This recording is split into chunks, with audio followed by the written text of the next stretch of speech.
Good morning ছাত্ৰ ছাত্ৰীসকল। তোমালোকে নিশ্চয় জানিছা যে আমাৰ ক্লাছ 10ৰ স্পোকেন ইংলিছৰ যিটো চেণ্ট্ৰেল টেষ্ট হয়, সেই চেণ্ট্ৰেল টেষ্টটো আমাৰ আগষ্টৰ 11 তাৰিখৰ পৰা 15 তাৰিখৰ ভিতৰত আমি এই চেণ্ট্ৰেল টেষ্টটো দিবলৈ আমাক নিৰ্দেশ দিয়া হৈছে। গতিকে আজিৰ এই ভিডিঅ'টোৰ জৰিয়তে মই তোমালোকক কেইটামান কুৱেশ্যনৰ সম্ভাৱ্য কেইটামান কুৱেশ্যনৰ লৈ আহিছোঁ তোমালোকক, যে কেনেকুৱা ধৰণৰ কুৱেশ্যনবোৰ তোমালোকৰ এই ইউনিট টেষ্ট নহয়, চেণ্ট্ৰেল টেষ্ট, যিটো নেকি তোমালোকে দ্য লাৰ্ণিং এপৰ জৰিয়তে তোমালোকে ঘৰত বহিয়ে অনলাইন এই পৰীক্ষাটো দিব লাগিব। গতিকে এই অনলাইন পৰীক্ষাটো সেৱাই কেনেকৈনো কণ্ডাক্ট কৰে বা ইয়াৰ কুৱেশ্যনবোৰ কেনেকুৱা ধৰণৰ আহে, সেই সম্ভাৱ্য কুৱেশ্যনখিনি আমি ইয়াত আলোচনা কৰিবলৈ আগবাঢ়িছোঁ। ইয়াত আমি 20টা কুৱেশ্যন লৈছোঁ। তোমালোকে অলপ ষ্টাডি কৰিলে গম পাবা যে এনেকুৱা ধৰণৰ কুৱেশ্যনেই তোমালোকে পাবা। গতিকে চাওঁ আহা আমি এই কুৱেশ্যনখিনি কেনেকুৱা ধৰণৰ হ'ব পাৰে। তোমালোকে এইখিনি চাবা, এইখিনিয়ে তোমালোকক যেতিয়া পৰীক্ষা দিবলৈ এপিয়াৰ হ'বা তোমালোকক যথেষ্ট হেল্প কৰিব। আগবাঢ়িছোঁ। এনেকুৱা ধৰণৰ কুৱেশ্যনবোৰ আহে। ধৰা 1 নম্বৰ এনেকুৱা দিলে, select the correct meaning of check out. এই চেক আউটৰ শব্দটো তোমালোকে পাবা যে চেক আউট শব্দটো পালা। এই চেক আউট শব্দটো তোমালোকে তেনেকৈ 3টামান অপশ্যন দিব, কেতিয়াবা 4টাও দিব পাৰে, কেতিয়াবা 3টা দিব পাৰে। চ' এই চেক আউটৰ অপশ্যন 3টা দিয়া আছে, গ' আউট, এণ্টাৰ এ হোটেল, এক্সামিন ছামথিং। গতিকে আমি এইটো জানিব লাগিব যে এই চেক আউটৰ শুদ্ধ অপশ্যন কোনটো হ'ব। তোমালোকক এনেকৈ কালাৰ বক্সত এনেকৈ এইবোৰ থাকিব পাৰে, এনেকৈ তোমালোকক একোটা কালাৰ বক্সত এই অপশ্যনবোৰ দিয়া থাকিব।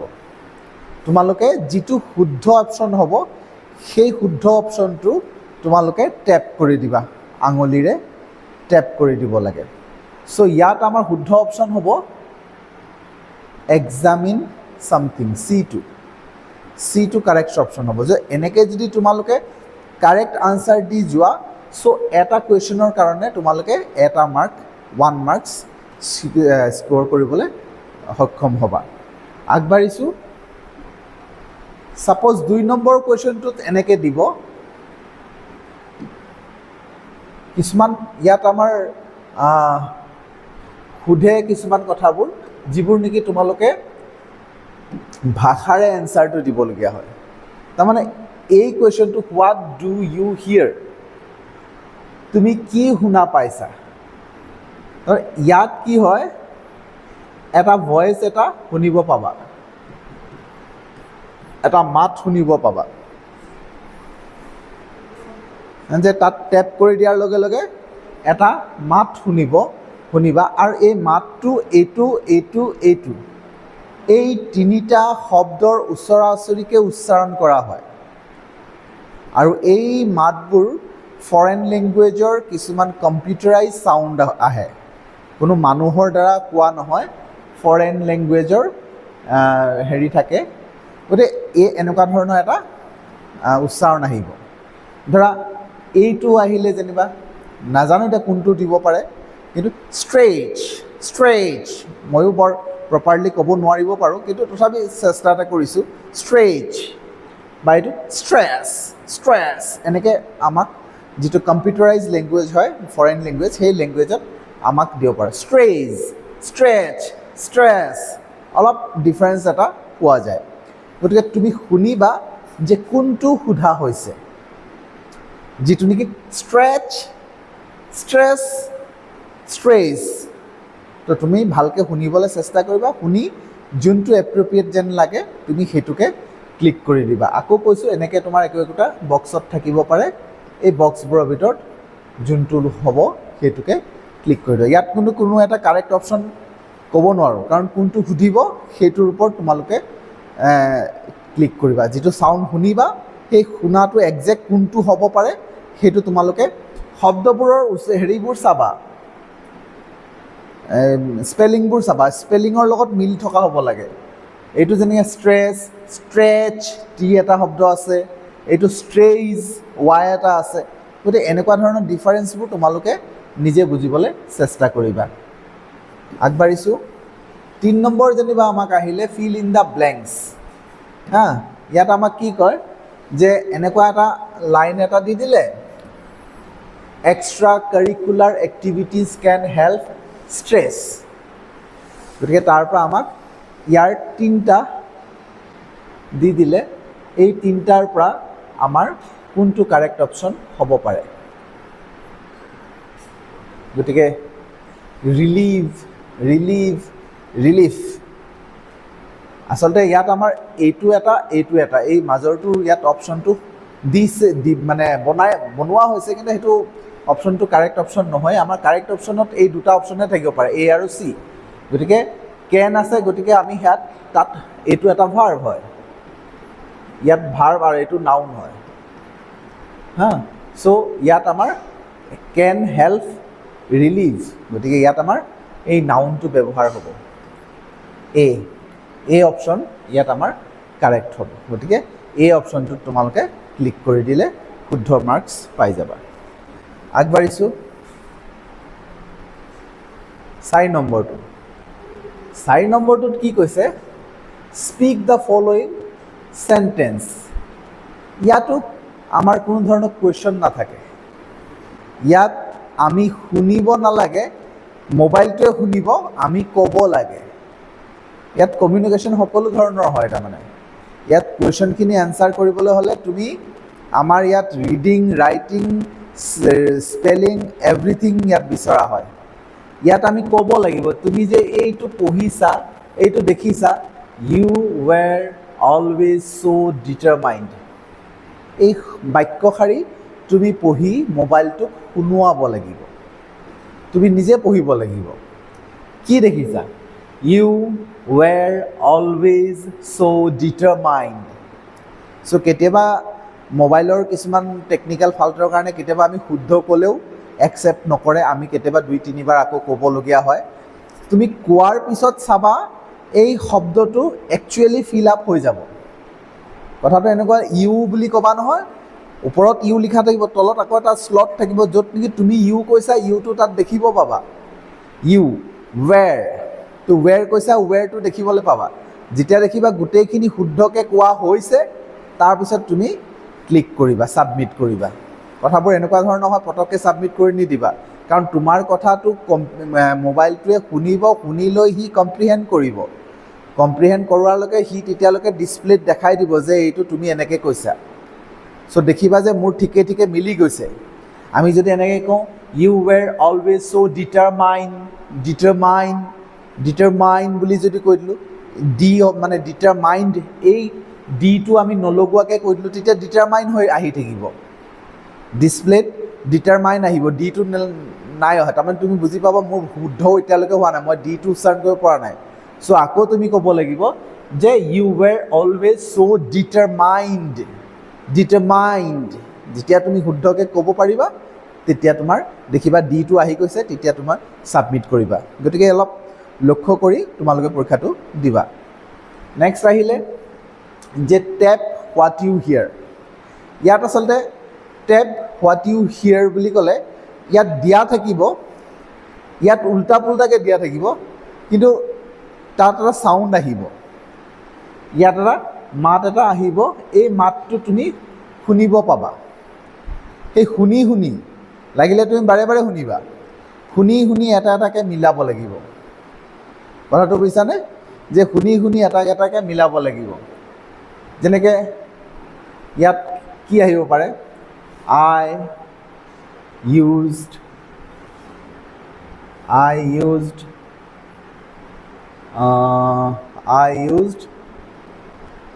a very shy and had a hard time making friends. ৰ'বা দেই, এতিয়া আমি কিছুমান ভুল আছে আই ইউজ টু বি আহিব এইটো এ নহয় I use to be very shy and had a hard time making friends এইটো আমাৰ এনচাৰ আহিলে কিন্তু এই এনচাৰটো তুমি ক'ব নালাগে তাত কৈ দিব তুমি খালি শুনি কথাটো যেতিয়া টেপ হোৱাট ইউ হিয়াৰ তেতিয়া তুমি শুনিব পাবা তোমাক কৈ দিব যে I use to be very shy and had a hard time making friends এনেকৈ তোমাক কৈ দিব তুমি শুনি এটা শব্দ কোনটো শুনিছা সেইটোকে টেপ কৰিবা ইয়াৰ পৰা যেনিবা আই শুনিলা আই দিবা ইউজড শুনিলা ইউজ দিবা শ্বাই শব্দটো শুনিলা তো শ্বাইটো টিপিবা তেনেকৈ তুমি কৰি যাব লাগিব আশা কৰিছোঁ বুজি পাইছা এইটো তাৰমানে যিটো শুনিবা সেইটো টেপ কৰি যাবা এই মিলোৱা কামটো তেওঁলোকে কৰি দিয়ে খালি আমি শুনি যিটো শব্দ শুনিছোঁ সেই শব্দটো টেপ কৰি দিব লাগে টেপ কৰা মানে তুমি সেই শব্দটোৰ ওপৰতে আঙুলিটো দি চুই দিব লাগে বুজি পাইছা গতিকে আগবাঢ়িছোঁ 6 নম্বৰটো ঠিক একেই আগৰটোৰ নিচিনাই put the following words in correct order to form a sentence এতিয়া আমি সেইটো কৰিব লাগে মানে এতিয়া আমাক কৈ নিদিয়ে এতিয়া আমি ইয়াৰ পৰাই বিচাৰি উলিয়াব লাগিব যে এইটো কাৰেক্ট এটা চেণ্টেন্সত বনাব লাগে কেনেকৈ আমাৰ শুদ্ধ চেণ্টেন্সত বনিব এইটো so' to how hide recall I do use to hide recall I use to ৰ'বা এতিয়া কি হৈছে ইয়াত অলপ সময় তুমি লোৱা ডু ইউ চাবা do you recall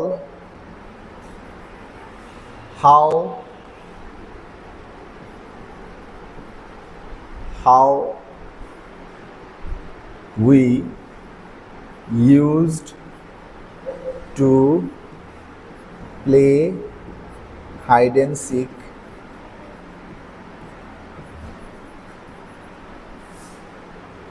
and seek in your backward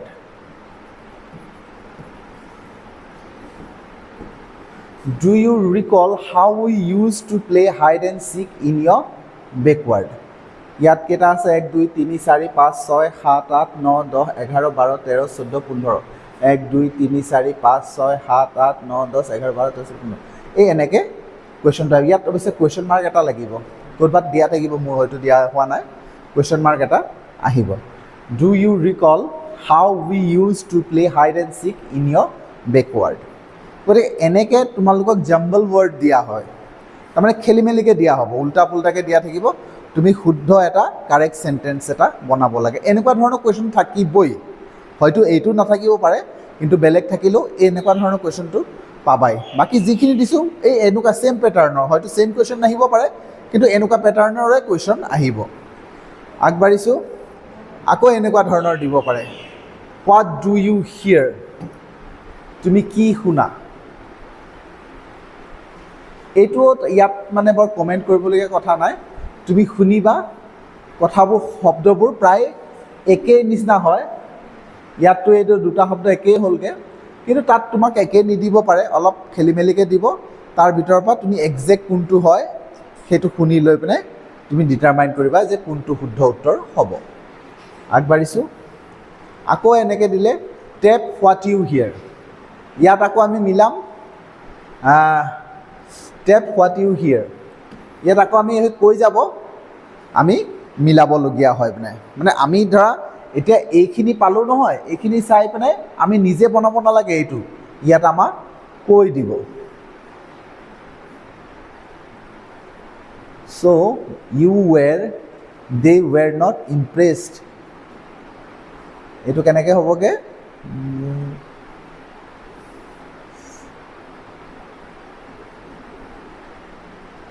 এইটো হ'ব were not they impressed how by how you were. Were not they impressed by how you were? তুমি কেনেকৈ আছিলা ইমপ্ৰেছ নহয়, তেনেকুৱা ধৰণৰ এটা বাক্য পাবা। এনেকুৱা ধৰণৰ এটা নহয় কেইবাটাও পাব পাৰা। গতিকে এইটো এনেকৈ আমাৰ শুদ্ধ হেৰিত আহিলে, পেটাৰ্ণত আহিলে, সেইখিনি কৈ যাব। এতিয়া আমি ক'লে ধৰা এনেকৈ ক'ম were not they impressed by how you were, কিন্তু সিহঁতৰ আকৌ যিটো প্ৰনাউন্সিয়েশ্যন সেইটো অলপ বেলেগ ধৰণৰ থাকিব। were not বা এনেকৈ খুব ষ্ট্ৰেচ কৰি ক'ব they impressed by how you were, এনেকুৱা ধৰণৰ উচ্চাৰণবোৰ হ'ব। অলপ তোমালোকে সেইবোৰ অধ্যয়ন কৰিবা, কেনেকৈ তেওঁলোকে কয় কথাবোৰ, সেইবোৰ চাবলৈ চেষ্টা কৰিবা। আগবাঢ়িছোঁ। তাৰপিছত select the meaning of develop. এই ডেভেলপ শব্দটোৰ মিনিং আমাক ইয়াত সুধিছে। গতিকে ডেভেলপ শব্দটোৰ অৰ্থ ইয়াত 3টা অপশ্যন দিয়া আছে। তোমালোকে ইয়াত জানিব লাগিব যে কোনটো শুদ্ধ হ'ব, এনেকুৱা বক্সত থাকিব পাৰে। গতিকে ইয়াৰ পৰা এইটো ডেভেলপ শব্দৰ অৰ্থটো হ'ব গ্ৰ' অৰ ইমপ্ৰুভ। আগবাঢ়িছোঁ। আকৌ এনেকৈ পিকচাৰেস্কিউ, ইয়াৰ এই শব্দটো পিকচাৰেস্কিউ শব্দটোৰ তোমাৰ মিনিং সুধিব। চেম একেই ধৰণৰ এনেকৈ থাকিব, বক্স দিয়া থাকিব। চ' ইয়াৰ অৰ্থ হ'ব ইয়াত চাৰ্মিংলি এট্ৰেক্টিভ। গতিকে সেইখিনি শব্দৰ অৰ্থবোৰ তোমালোকে চাব লাগিব। তাৰপিছত আহিব পাৰে ফিল ইন দ্য ব্লেংকছ। চ' ইয়াত দিলে উই স্পেণ্ড উইকছ ৰিচাৰ্জিং প্লেয়িং। ৰিচাৰ্জ কৰা আৰু কি কৰা, মানে বহুত সপ্তাহ কটালে ৰিচাৰ্জ কৰা, ৰিচাৰ্জ কৰি পেলাই আৰু কি কৰিব, ৰিচাৰ্জৰ লগত মিলি থকা, এই দুটাটো হ'ব নোৱাৰে। ৰিচাৰ্জৰ লগত মিলি থকা এক্সপেৰিমেণ্টিং হ'ব। গতিকে ইয়াৰ কাৰেক্ট আনচাৰ হ'ব এক্সপেৰিমেণ্ট। ঠিক তেনেকৈ 12 নম্বৰটো ফিল ইন দ্য ব্লেংকছ, যে এবছলিউটলি আই কুড নট মোৰ। ইয়াত কি মোৰ হ'ব, ভিজিট মোৰ, এগ্ৰি মোৰ, কি মোৰ হ'ব পাৰে, যে আই কুড নট, ভিজিট মোৰ, এগ্ৰি মোৰ, এইটো কি হ'ব, আমাৰ হ'ব আই কুড নট এগ্ৰি মোৰ। গতিকে এনেকৈ তোমালোকে শুদ্ধ উত্তৰ বাছি উলিয়াব পাৰিবা। তাৰপিছত 13 নম্বৰ দিলে fill in the blanks. Fill in the blanks বুলি ক'লে do you remember any of the days discussed in the class today. গতিকে চিননিমাছ, গতিকে এই এনেকুৱা শব্দবোৰৰ যিটো পাৰ্থক্য আছে সেইবোৰ তোমালোকে শিকিবলৈ চেষ্টা কৰিবা। ইয়াত আমাৰ চিননিমছ হ'ব দেই। আগবাঢ়িছোঁ। আকৌ তোমাৰ 14 নম্বৰটো চোৱা, হোৱাট ডু ইউ হিয়াৰ। চেম কথা আহিলে আকৌ, যে তুমি কি শুনিবা। এই শুনা শব্দবোৰৰ খুব পাজুলিং শব্দ থাকে। তাৰমানে শুনা শব্দবোৰ এনেকুৱা ধৰণৰ, আমি এইটো কৈছোঁ নে এইটো কৈছোঁ নে এইটো কৈছোঁ, আমাৰ ভাষাৰে ক'লে অলপ বুজি পোৱা নিচিনা হয়, কিন্তু ফৰেন লেংগুৱেজত যেতিয়া কোৱা হয় আমি বুজিব নোৱাৰা হৈ যাওঁ। কাৰণ এইটো যদি কয় লিভ, লিভ আৰু লিভ, 3টা আমাৰ মাজত এটা উচ্চাৰণৰ পাৰ্থক্য এটা ওলাই পৰে। Live, live, live. চ' তাৰ মাজত এটা উচ্চাৰণ পাৰ্থক্য এটা ধৰা পৰে, বাট তেওঁলোকে ক'লে কিন্তু সেইটো বুজিবলৈ আৰু অলপ টান হৈ যায়। গতিকে তোমালোকে চেষ্টা কৰিবা শুনিবলৈ ভালকৈ, যে এইখিনি চাবা, লিভ, লিভ, এইটো চাবা লিভ, লাষ্টত এফ হৈ যোৱাৰ কাৰণে ফ উচ্চাৰণ আহি গ'ল, এইটো লিভ, VE উচ্চাৰণ হোৱাৰ কাৰণে ভটো উচ্চাৰণ হৈ যাব। গতিকে এই পাৰ্থক্যখিনি যদি বুজি পোৱা, তেতিয়া কোনটো কৈছে তোমালোকে বুজি পাবলৈ সক্ষম হ'বা। আগবাঢ়িছোঁ। 15 নম্বৰ হৈছে ফিল ইন দ্য ব্লেংকছ। আকৌ দিছে I have been dash the time with the leaders. যে ইয়াত আমাৰ এই খালী ঠাইত I have been dash matter, I have been dash the matter with the leaders. শ্ব'ভিং, ড্ৰেগিং, পুছিং, ইয়াৰ ভিতৰত আমাৰ যিটো কাৰেক্ট অপশ্যন হ'ব সেইটো হ'ব pushing. I have been pushing the matter with the leaders. গতিকে এনেকুৱা ধৰণৰ কথাবোৰ তোমালোকে নিজে অলপ পৰ্যবেক্ষণ কৰিব লাগিব। এতিয়া চোৱা, এই এনেকুৱা ধৰণৰ আৰু এটা পেটাৰ্ণ আছে যিটোত নেকি ৰেছপঞ্চ মানে কি হৈছে, তুমি কিবা এটা কথা ক'লা, তোমাৰ কথাটো শুনি অন্য এজনে এটা কথা ক'ব। ইয়াত জাষ্ট কুৱেশ্যন নহয়, প্ৰশ্ন কৰিছে উত্তৰ দিব তেনেকুৱা নহয়, বাট তুমি কিবা এটা কথা ক'বা আৰু তোমাৰ কথা শুনি তোমাৰ লগত থকা মানুহজনে কিবা এটা কথা ক'ব। গতিকে তাৰ ভিতৰত আটাইতকৈ শুৱলা কথা কোনটো হ'ব সেইটোকে সোধা হয় এনেকৈ ধৰণৰ, চিলেক্ট দ্য এপ্ৰপ্ৰিয়েট ৰেছপঞ্চ। মানে বাক্য এশাৰী দি দিব, যেনেকৈ ইয়াত দিলে আই কাণ্ট থেংক ইউ এনাফ, এই শব্দটো দি দিলে। এতিয়া এই বাক্যটো দি দিলে, এই বাক্যটো শুনি তোমাৰ লগৰজনে এটা উত্তৰ দিছে। উত্তৰ তিনিটা আছে, don't worry, of course you can't, you are most welcome. এতিয়া এই তিনিটাৰ ভিতৰত তিনিওটাই হ'ব পাৰে। এই ৰেছপঞ্চ এইটোও হ'ব পাৰে, ডোণ্ট ৱৰি।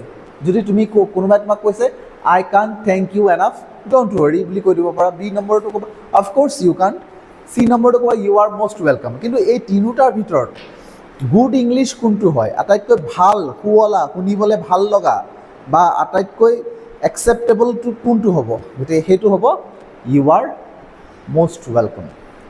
গতিকে এই আনচাৰটো তোমালোকে তাত ফিল আপ কৰিব লাগিব। ইয়াত তুমি লক্ষ্য কৰিবা, ইয়াত তিনিওটাই কিন্তু কাৰেক্ট, ভুল নাথাকে। ইয়াত যদি তোমাক এপ্ৰপ্ৰিয়েট ৰেছপঞ্চ সুধে তেতিয়া তোমাৰ তাত ভুল এটাও নাথাকে, কিন্তু তাৰ ভিতৰত যিটো নেকি আটাইতকৈ শুনিবলৈ ভাল লগা হ'ব সেইটো তুমি একচেপ্ট কৰিব লাগিব। আগবাঢ়িছোঁ। আকৌ ইয়াত এটা উদাহৰণ লৈছোঁ যে এনেকুৱা ধৰণৰ put the following words in correct order. আগত যেনেকৈ পাইছিলোঁ যে কাৰেক্ট অৰ্ডাৰত লাগে, যে general secretary Ayan is new the. গতিকে এইটো এটা সহজ উদাহৰণ দিছোঁ যে সেইটো হ'ব অনন্যা, চৰি আয়ান নহয়, Ananya is the new general secretary. Ananya is the new general secretary.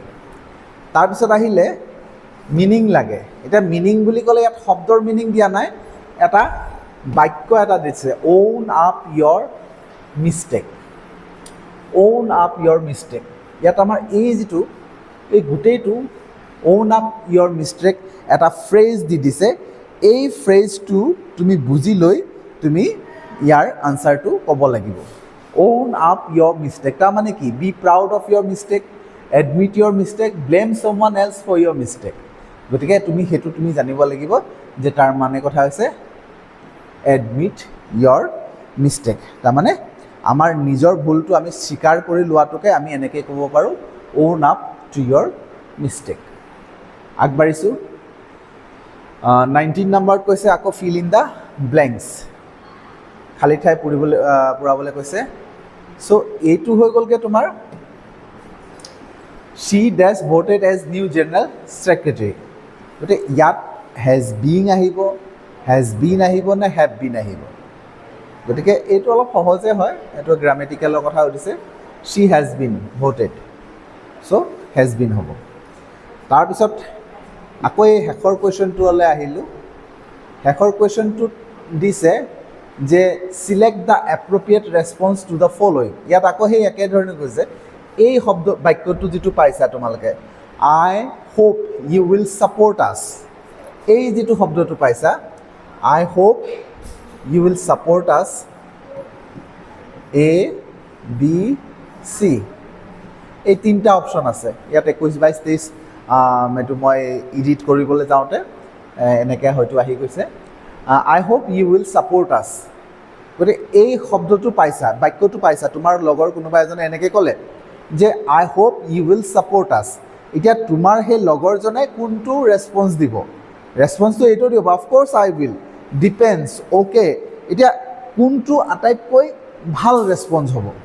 শুনিবলৈ ভাল লগা, ষ্টেণ্ডাৰ্ড বা গুড ইংলিছ বুলি কনচিডাৰ কৰা কোনটো বাক্য হ'ব, কোনটো ফ্ৰেজ হ'ব? চ' সেইটো হ'ব এ, অফক'ৰ্ছ আই উইল, সেইটো আটাইতকৈ ভাল হ'ব। ডিপেণ্ডছ বা অ'কে বুলি সেইটোও ক'ব পাৰে, বাট সেইটো সিমান শুৱলা নহয়, সিমান ভাল নহয়, ষ্টেণ্ডাৰ্ড নহয়। গুড ইংলিছটো এই কথাটোক আই উইল চৰি আই হোপ ইউ উইল ছাপৰ্ট আছ বুলি ক'লে অফক'ৰ্ছ আই উইল, সেইটো ৰেছপন্সটো আটাইতকৈ ভাল হ'ব। চ' এনেকুৱা আমি 20টা কুৱেশ্যন তোমালোকক দিছোঁ, তোমালোকে এই এনেধৰণৰ কুৱেশ্যনবোৰে পাবা। কুৱেশ্যনবোৰ পেটাৰ্ণবোৰ এনেকুৱা থাকিব, ছেম নাথাকিলেও তোমাৰ এই এনেকুৱা ধৰণৰ কুইক ৰেছপন্স সুধিব, ফিল ইন দ্য ব্লেংকছ সুধিব, ছেম মিনিং, অপ'জিট মিনিং, তেনেকুৱা ধৰণৰ বাক্যবোৰ বা কুৱেশ্যনবোৰ ইয়াত সোধা হ'ব। আৰু এইখিনি তোমালোকে এনেকৈ চাবলৈ চেষ্টা কৰিবা আৰু খুব সোনকালে তোমালোকে পৰীক্ষাটো এপিয়াৰ হোৱা। আগন্তুক এই আমাৰ হেৰিটো কি কয়, যিটো চেণ্ট্ৰেল টেষ্টৰ কাৰণে তোমালোকক সকলোকলৈ শুভেচ্ছা জ্ঞাপন কৰিলোঁ। আজিলৈ ইয়াতে সামৰিছোঁ। Thank U.